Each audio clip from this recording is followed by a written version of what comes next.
Hey everybody, welcome back to PC Gaming Station. In this video I'm going to be talking about how to replace your air cooling heatsink on your graphics card with a all-in-one water cooling unit.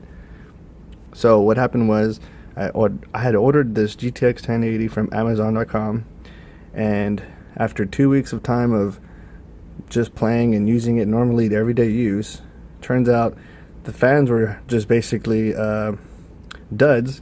They were just banging around, causing racket, just flying around, just vibrating inside the case.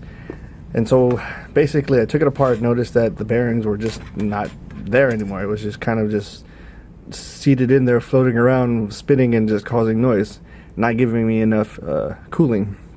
So I went ahead and ordered me a NZXT bracket, and of course the Corsair H55 all-in-one water cooling unit, and put them together basically to create yourself an all-in-one water cooling for your graphics card. So basically what comes in the package is you've got brackets for your AMD, Nvidia brackets that go with the main mounting bracket that hooks up to your water cooling AIO, and basically you're able to hook this up to your almost any graphics card.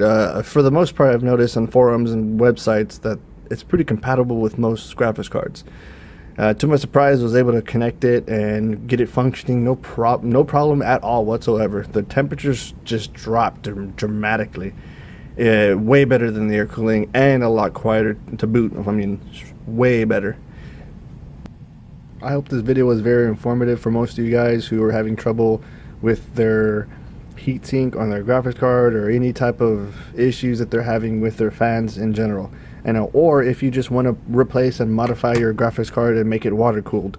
If you want to get your hands on a budget water cooling AIO for your graphics card, here it is. Kraken G12, Corsair, H55, and you combine these to make your all-in-one. Check the link in the description below.